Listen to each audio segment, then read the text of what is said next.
What's up, guys? TJ Tassone, mortgage broker, owner of Tate & Capital, back again for another video. Today we're going to talk about the pros and cons of living in Aurora, Colorado in 2022. And as always, if the first time you're coming to my channel, please make sure to like and subscribe at the buttons below. As I come out with videos every single Friday, I want to make sure you have access to the content as it comes out. And I'm really excited to talk about this stuff today. I personally live in Aurora, so I'm going to have a lot of fun with this video, and let's hop into it.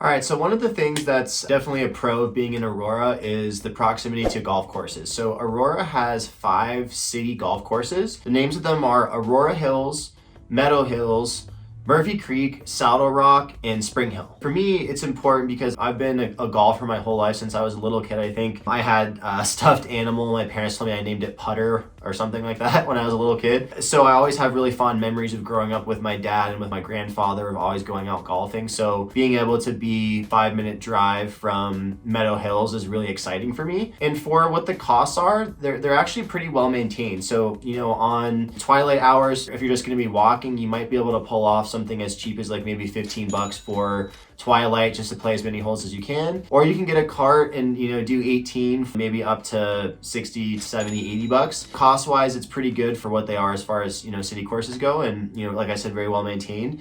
A lot of the courses do host golf tournaments. They do men's groups, they do women's groups, and they can also do lessons for adults as well as for kids. And so if you're looking to get into golfing and you are considering moving to Aurora, just know that there's access to a lot of golf courses specifically that are Aurora city courses, and there's various other ones that are not considered to be the city municipal courses, and so there's just a lot of access to golf if that's something that you're into. So I put that as, you know, really high on my list as to why I really like living in Aurora.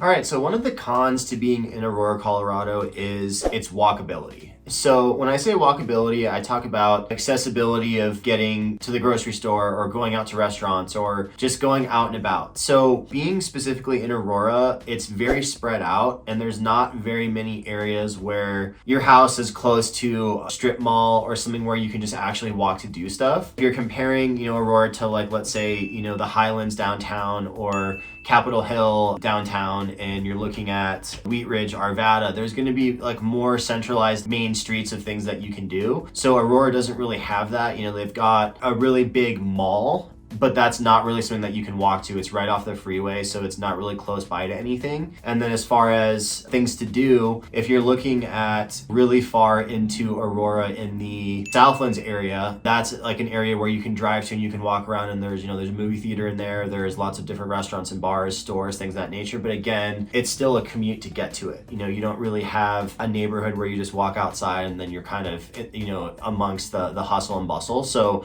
if it's super important to have that type of environment, Aurora is probably not going to be the best fit for that type of lifestyle. So that's something to keep in mind, and that's why I kind of think of that as a con for being in Aurora. So another pro to think about living in Aurora, Colorado is how close you are to the Denver Tech Center. A lot of people that live on the Front Range in Denver, you know, a lot of people either work in downtown Denver or they work in the Denver Tech Center. So being in Aurora, you know, at least in certain parts of it, you know, fairly close to that. Me specifically, I'm only about 15 minutes away from the Denver Tech Center. And so it's important because the business that you do, if you're, you know, a business professional, if you work in healthcare, if you work in finance, if you work in technology, you know, a lot of sales companies, those are all going to be in the Denver Tech Center. And so being able to live in Aurora and have a lower cost of living than other parts of the area and be a really short commute to jobs, things of that nature, is going to be a really good place to be. When you're living and you're thinking about time spent in your car and how much effort to get to work and to get home. Born to live on a ladder, ladder, ladder, ladder. It's always something to really consider. You know, when I first moved to Denver, I lived in downtown Denver in Capitol Hill, and I worked in the tech center. And it would take me about 45 minutes to get to work and about 45 minutes to get home every day, just solely because of the traffic. If there's no traffic, it's only about 15 to 20 minute drive because it was just a straight shot. You know, you're going 40, 50, 60 miles an hour on the freeway. It's not a problem. And so when I looked at buying a house, one of my biggest concerns was, well, how close am I going to be to work? When I bought my house, I was like, okay, well, I want to be least somewhere, remotely close to the tech center is. So I looked at Centennial, I looked at Inglewood, I looked at Aurora, and it ended up being that the cost of living in Aurora was less expensive.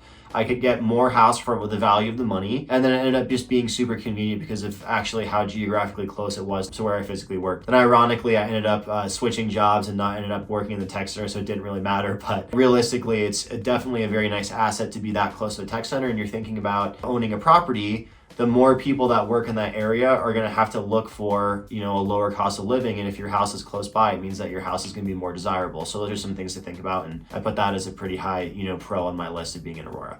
All right, so another con to think about for Aurora, Colorado specifically is Aurora itself as a city doesn't have the activities that Denver does, right? So Denver is the big hub of Colorado, and all of the sporting events and all of the music attractions, all of the big name things that happen within the city all tend to happen more or less in downtown Denver, which, realistically it's not very far away from Aurora. It's, 30 to 45 minutes depending upon traffic. But if you're moving to Colorado and you want to live in Aurora specifically because you want to have access to going to sporting events, going to concerts, things of that nature, Aurora itself doesn't really have that stuff. You have to travel outside of the city in order to have it. So those are some things to kind of think about as far as the cons go. Now, restaurants, bars, all of those things, yes, they have all that stuff, but they don't have the big name night and city life like that Denver does, right? So if you're planning on going out to professional basketball game, professional hockey game, soccer game, watching football, it's all going to be downtown Denver. You're not going to have that here in Aurora. So